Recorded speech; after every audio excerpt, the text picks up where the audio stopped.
हुजूर पापा सावन सिंह जी महाराज की जय। रूहानी डायरी भाग 2 अध्याय 29 दौरा सिकंदपुर व ओटो तहसील सिरसा 15 जनवरी 1947 को सुबह के 8 बजे डेरे से रवाना होकर शाम के 4 बजे सिकंदपुर पहुंच गए। राजनीति का श्लोक। दुख कहिए मित्र के आगे, रोग वैद्य के पास, दुश्मन आगे गर्जिए, तीनों आवे रास। 20 जनवरी 1947 को शहर दिल्ली से 4 मील पर करनाल रोड से परे किंग जवे रोड पर 4000 मुरब्बा गज खाली जमीन का दान पत्र लाला नंद कुमार सुपुत्र राय साहिब लाला राम कुमार रिटायर्ड जज ने हुजूर के नाम किया। यह ज़मीन दिल्ली रेडियो कॉलोनी के क्वार्टरों से मिलती है। सिरसा आकर हुजूर की सेहत अच्छी है। यहाँ डेरे से अधिक आराम मिलता है। कल 31 जनवरी की रात को हुजूर ने बताया कि घुटनों के नीचे नीचे बड़ी खारिश रहती है। शेष शरीर को आराम है। हाथ पर भी खारिश से जख्म हो रहा है। आजकल सिकंदपुर शांति आश्रम की ड्योढ़ी के ऊपर वाली मंजिल और बाहर का फाटक बन रहा है।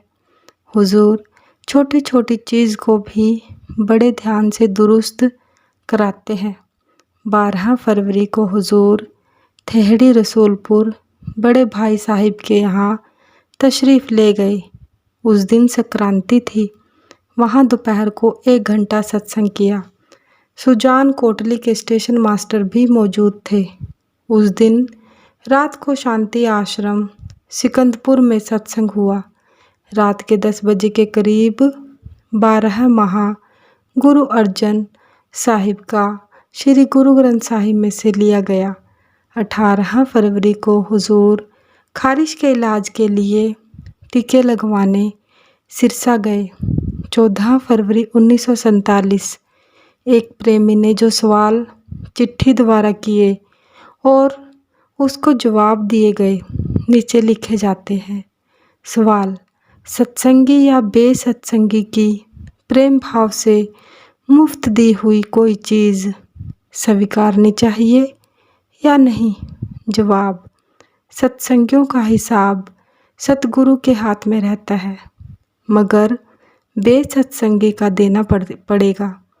यह हो सकता है कि उसने आपकी सेवा की और आपने उसकी कर दी। सवाल: इंसान के दुश्मन शेर और सांप तथा जहरीले जानवरों को मारना कहाँ तक उचित है? जवाब: चूँकि वे इंसान को मारते हैं, इसलिए अपनी रक्षा के लिए उनको मारने में कोई पाप नहीं, लेकिन बाहर शिकार करके जाना बुरा है। एक सत्संगी ने लिखा है कि हुजूर की दया मेहर से शब्द आता है। कभी कभी बीन की आवाज़ सुनाई देती है और कभी कभी नीचे के शब्द आते हैं। आप दया करें और ऊपर की चढ़ाई के लिए मेहर करें। जवाब: जब तक घंटे की आवाज़ नहीं आती, जो आवाज़ आती है उसको सुनते रहें। कलयुग में मुक्ति के 3 साधन हैं: सुमिरन, ध्यान और धुन। चौथा कोई साधन नहीं। अपने वक्त का 3/4 भाग सुमिरन को दो, एक हिस्सा शब्द सुनने को। जब सुमिरन करो तो मन को बाहर जाने से रोको और शब्द सुनने का ख्याल ना करो। सुमिरन से मन खड़ा हो जावे और तारामंडल, सूर्य चांद के परे सतगुरु के चरणों तक पहुँचो तो वहाँ से ध्यान का कोर्स शुरू होगा। सुमिरन का काम मन को खड़ा करना और शरीर के 9 द्वारों को खाली करके सतगुरु के चरणों तक अभ्यासी की रूह को पहुँचाना है। ध्यान से वहाँ ठहरने की शक्ति पैदा होगी। इस कदर ध्यान सतगुरु का करो कि यह भूल जाओ कि वे और हैं, तुम और हो। जब ध्यान द्वारा सतगुरु के चरणों में ठहरने की शक्ति आ जावे तो शब्द आत्मा को उठाकर ऊंचे ऊपर की मंजिलों में ले जाएगा। जब घंटे की आवाज़ सुनाई देने लगे तो दूसरी सब आवाज़ें सुननी छोड़ दो। 16 फरवरी 1947। कालाबाग, नथिया गली, जिला हज़ारा के सिख ब्राह्मणों पर जो अत्याचार उनके पड़ोसियों ने किए, उनका कुछ नमूना उनके पत्रों से जाहिर होता है जो उन्होंने हुजूर को लिखे। हुजूर ने बाबा प्रीतम सिंह को 1000 रुपया देकर उनको तसल्ली के लिए भेजा था। नीचे एक पत्र दिया जाता है जिसको लिखने वाले का नाम बेअंत सिंह है। 7 फरवरी 1947। जिस वक्त 2 जनवरी 1947 को करीबन 3:30 बजे मुसलमानों ने हमला किया तो मैं और मेरा चाचा गुरमत सिंह घर में मौजूद थे। मुसलमानों ने मकानों को आग लगानी शुरू कर दी तो मेरा चाचा मुझसे कहने लगा, चल भागकर बाल मुकंद के कोठे में चले जाएं, क्योंकि उजाड़ कोठे की ओर कोई नहीं आएगा। सतगुरु जी, जिस वक्त हम अपने घर से निकले तो हमारे कोठे के आसपास लगभग 15 आदमी मौजूद थे। हमारे पास सिवाय तलवार के और कुछ ना था, पर हमें किसी आदमी ने नहीं छेड़ा। जिस समय अपने घर से निकले उसके 10 मिनट बाद हमारे घर को आग लग गई। सतगुरु जी, वहाँ से दौड़कर हम लगभग 400 गज तक इकट्ठे मैं और चाचा बच्चों समेत गए। उसके बाद मैं और 2 लड़कियां चाचा उत्तम सिंह की और एक लड़का चाचा गोपाल सिंह का और एक लड़की तथा एक लड़का मेरे भाई सत सिंह का और मेरी औरत तथा एक बच्चा 2 महीने का जो उसकी गोद में था। हम 8 व्यक्ति अलग हो गए। मैं तो उन बच्चों समेत काला पानी जिस जगह मरघट बना हुआ है उस जगह छुप गया। उस जगह जाकर छुप गया। जिस वक्त रात के 10 बजे तो बर्फ़ पड़ने लगी और सख्त हवा चलने लगी। हमारे पास सिर्फ 2 कंबल थे, पर गुरु जी की ऐसी दया थी कि आषाढ़ ज्येष्ठ की ऋतु का सा अनुभव होता था। 2 दिन और 2 रातें वहीं गुजारी और 4 बजे शाम को नंद सिंह के कोठे में जाकर रहे। अंदर कड़ब के टांडे थे, वहीं बिछाकर सो गए। अंदर देखा कोई चीज़ खाने के वास्ते नहीं थी। 3 दिन के भूखे थे। पास देखा वहाँ सड़े हुए आलू थे, वही बच्चों ने और मैंने भी खाए। रात गुजरी तो सवेरे 10 बजे के करीब मुसलमान आए। उन्होंने प्रताप सिंह के मकान को आग लगाई और सामान उठाना शुरू कर दिया। मैं सारा हाल दरवाजे में बैठा देख रहा था। वहाँ से वे कोटली आए और दरवाजे खोल कर देखा, अंदर कुछ ना था। मेरे दिल में ख्याल आया कि दरवाजे खोलकर मकानों की तलाशी ले रहे हैं। मैंने मकान के दोनों दरवाजे खोल दिए। जिसमें मैं छिपा हुआ था वे उसी तरफ आ गए। मैंने बच्चों को और अपनी औरत को कड़ब के टांडों तले छुपा दिया और मैं तलवार लेकर दरवाजे के पीछे छुप गया। वे आए और दरवाजे में देखकर फौरन मुड़ गए। थोड़ी देर बाद 2 आदमी और आए। उन आदमियों में से एक आदमी मकान के अंदर आया और दोनों अंदर देखकर कोई चीज़ लेकर बाहर निकल गया तो मेरा गोद वाला बच्चा रोया। उन हमलावरों ने कहा, यहाँ कोई आदमी ज़रूर है क्योंकि बच्चा रो रहा है। तो एक आदमी अंदर आया, उसके पास बड़ी कुल्हाड़ी थी। मैंने कहा, यह ज़रूर मारेगा। मैंने उसको तलवार मारी तो वह दरवाजे से बाहर चला गया। कुल्हाड़ी वहीं रह गई और वह कहने लगा कि सिख ने मेरी गर्दन काट दी। उसने आवाज़ें लगानी शुरू कर दी कि इस कोठे में कोई सिख छुपा हुआ है। तो लोग जमा हो गए। मैंने दरवाज़ा बंद कर लिया तो मुझे कहने लगे कि बाहर निकल आ और हमारा दीन मंजूर कर ले। तो मैंने कहा, तुम मकान को आग लगा दो, मैं बाहर नहीं आऊँगा। वे कहने लगे, घास ले आओ। इसके बाद कोई 10 मिनट गुजरे तो कहने लगे, सिखा तेरी चिता तैयार है, या तो कलमा पढ़कर बाहर निकल आओ, नहीं तो हम आग लगाने लगे हैं। तो मेरी पत्नी कहने लगी, बाहर नहीं निकलेंगे, अंदर जलकर मर जाएंगे। इतने में असिस्टेंट कमिश्नर आ गया। मुझे कहा, दरवाज़ा खोल।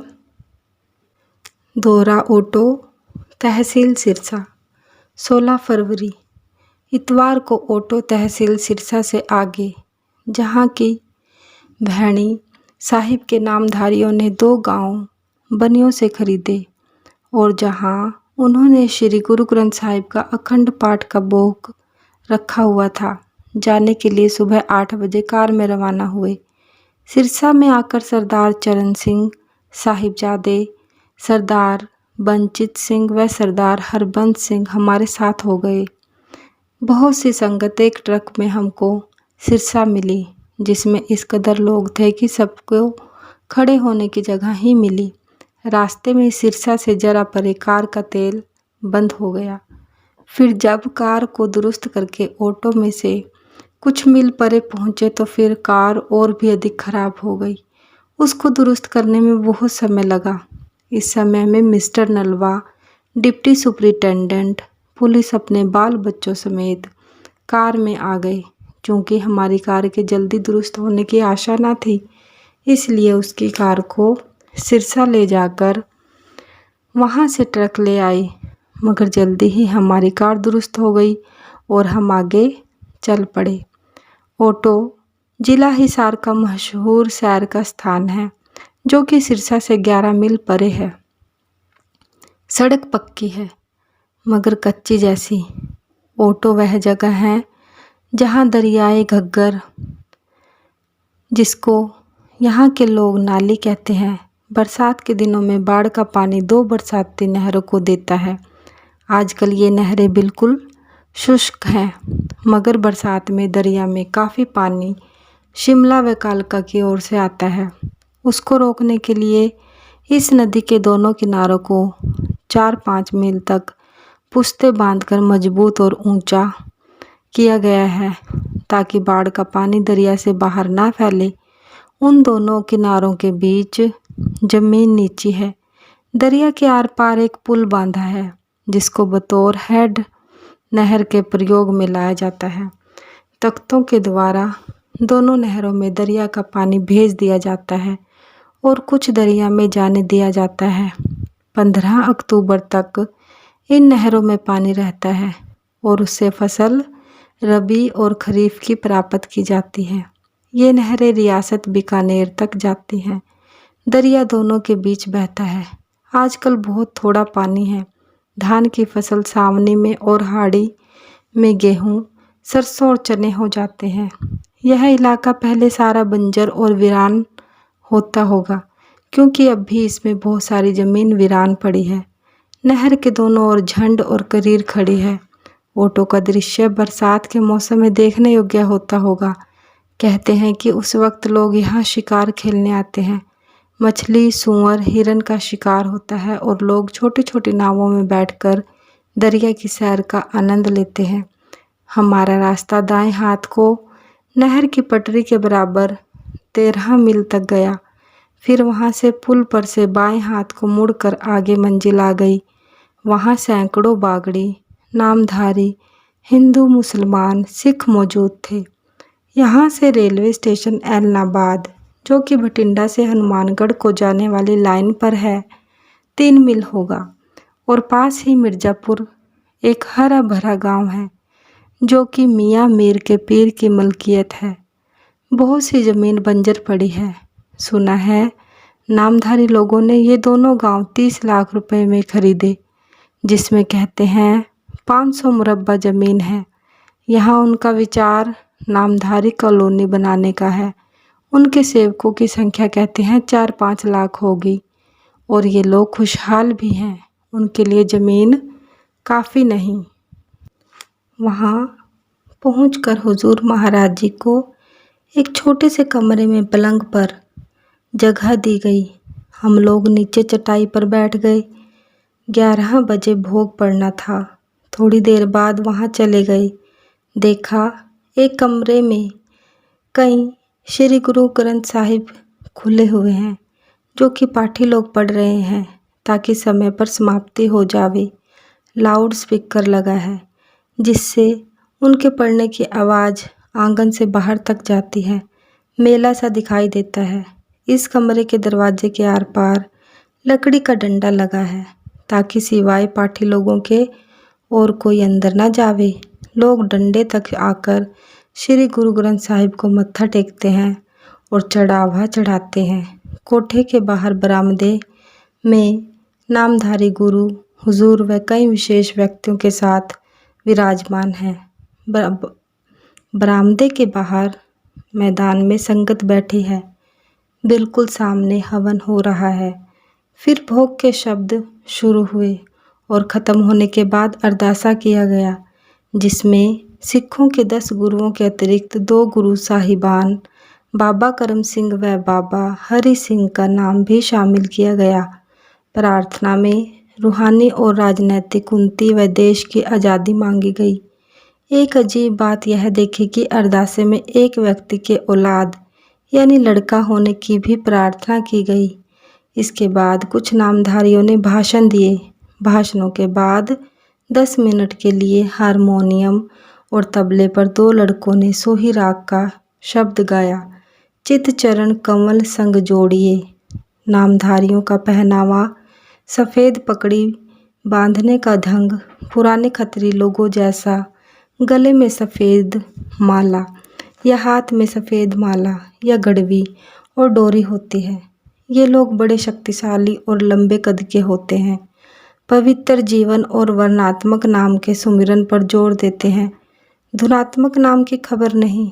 हुजूर महाराज जी से प्रेम भाव रखते हैं, इसलिए सत्संगी लोग इनसे बहुत प्रसन्न हैं। गाने के बाद कड़ाह प्रसाद बांटा गया और हमको विदा किया गया। 17 फरवरी 1947। कल के सफ़र के कारण आज हुजूर को पेशाब में काफ़ी खून आया, मगर आप हमेशा की तरह काम करते रहे, चलते फिरते रहे, अपने शरीर की जरा भी चिंता नहीं। कल हुजूर ने बातों बातों में फरमाया कि जिस जगह हमने शांति आश्रम बनाया है, यह जगह गांव से बाहर थी और गांव के लोग इसको धूप सड़ी कहते हैं और यहाँ आसे भूत प्रेत का डर बताते थे। वे सच्चे थे। यहाँ एक भूत है जो कि पहले मुसलमान फ़कीर था। जब हम पहल यहाँ आए और मकान बनाने लगे तो हमसे मिला, कहा कि मैं तुम्हारा कोई नुकसान नहीं करूँगा, बल्कि तुम्हारी चौकीदारी किया करूँगा। 18 फरवरी 1947। आज शाम को डाक में स्वामी बाग आगरा का खत निकला, जिसमें अलावा दूसरी बातों के यह लिखा था कि बाबूजी महाराज साहिब बराबर पहले की तरह बीमार है। तो हुजूर ने फरमाया कि हम लोगों को सत्संगियों के कर्म लेने पड़ते हैं, इसलिए बीमारियां घेर लेती हैं। बाबूजी महाराज बड़े अभ्यासी हैं, उनकी रूह खूब अंदर जाती है। 20 फरवरी 1947 को 10 बजे के करीब हुजूर शांति आश्रम के बाहर आंगन में विराजमान थे और सत्संगी जो दिल्ली वगैरह से आए हुए थे इर्द गिर्द बैठे थे। लाला त्रिलोक चंद ने पंडित फकीर चंद जी की चिट्ठी पढ़कर सुनाई कि अनानियत आपा भाव को खोए बिना खुदा नहीं मिलेगा।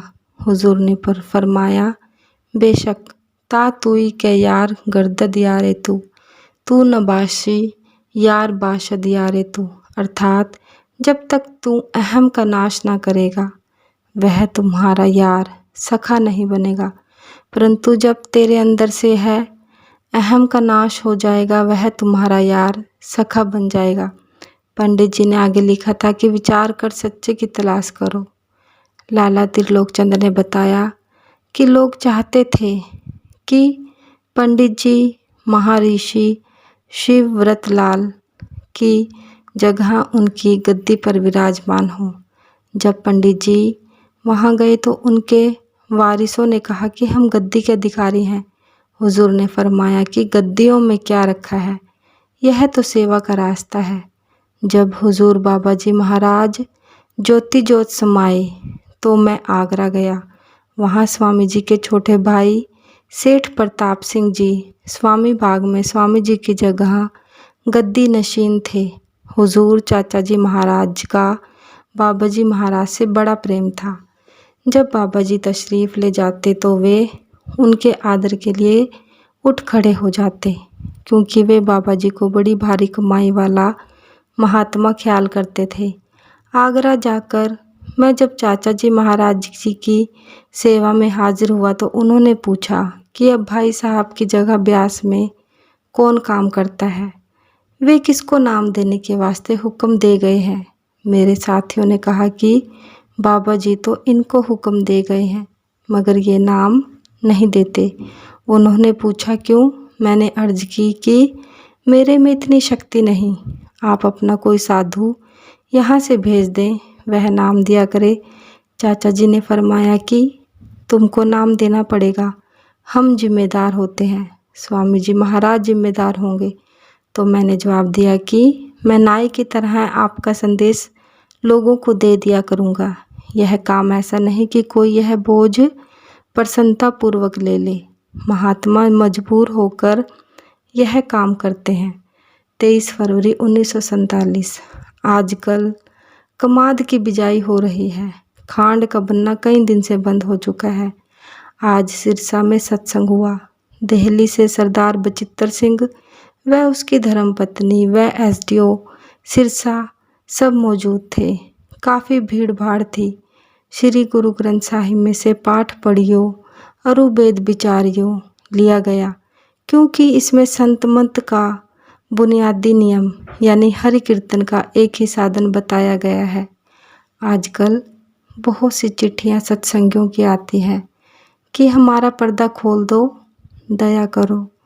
जवाब में कहा जाता है कि गुरु ने तो दया कर दी, तुमको अभ्यास का तरीका बता दिया, अब तुम अपने आप पर दया करो और सुमिरन के द्वारा सारे शरीर से ख्याल को निकाल कर शशमाल चक्कर में ले जाओ।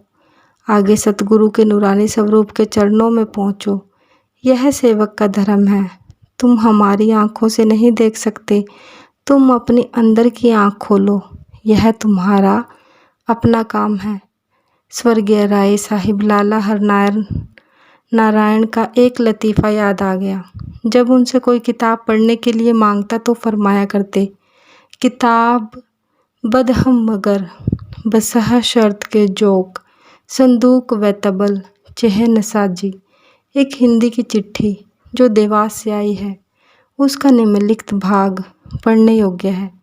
आज्ञानुसार तारामंडल, सूर्यमंडल, चंद्र प्रकाश आदि के भी कुछ कुछ दर्शन हुए। राग रागनी भी मोहक बाजे सुने। फिर कुछ दिन हुए जब तारे का ऐसा स्वरूप देखा, यानी बीच में तारा था और आसपास दोहरी लाइन आधी इंच 1 फुट के अंतर से घेरे हुए थी। एक तालाब के किनारे आपके दर्शन हुए। ये करामातें हैं जो संतों के सेवक देखते हैं। संत बाहरी मुखी करामात नहीं दिखाते, जैसे कि मुर्दों को जिंदा करना, बीमारों को तंदुरुस्त करना इत्यादि। ये परोपकार क्षणभंगुर है, वे लोगों का स्थायी रूप से फ़ायदा करते हैं। 27 फरवरी की सुबह को 7:15 बजे शांति आश्रम सिकंदपुर से रवाना होकर सिरसा सत्संग घर में दर्शन देकर रवाना हुए और मुक्तसर आकर दम लिया, जहाँ की संगत एकत्रित थी। वहाँ से बरीवाला, कोटकपुरा, पंजगराई संगतों को दर्शन देकर मोगा कप्तान लाल सिंह के यहाँ पहुँचे। वहाँ से डॉक्टर प्रेमनाथ साहिब के सिविल हॉस्पिटल में आ गए। मोगा से सीधे लुधियाना आए। वहाँ बहुत सी संगत जमा थी। वहाँ से फिल्लौर, गोराया, मौली, जालंधर छावनी और एक जगह दरमियान में एक गांव की संगत शामियाना लगाए बैठी थी। हुजूर ने फरमाया कि यह नया स्टेशन बन गया है। फिर फरमाया कि कोई बात नहीं, दुआबे को फ़ायदा होगा। जब जालंधर छावनी से 2 मील परे थे तो हुजूर ने दाहिनी ओर एक गांव की ओर इशारा करके फरमाया कि जब मैं अल्फ बे पढ़ता था मैं इस गांव में आया था, क्योंकि मेरे पिता उन दिनों में जालंधर छावनी में नियुक्त थे। इस गांव का एक आदमी उनकी पलटन में था। मैं यहाँ आया और उसके यहाँ खीर भी खाई। वहाँ से जालंधर शहर ढिलवा होते हुए डेरे शाम के 5-6 बजे के दरमियान आ पहुँचे। बहुत सी संगत जमा थी। सतगुरु महाराज, तेरा ही आसरा। जय गुरुदेव, जय गुरुदेव, जय गुरुदेव। सच्चे पातशाह, तेरी सदा ही जय। तेरा शुक्र है मालिक, तेरा शुक्र है।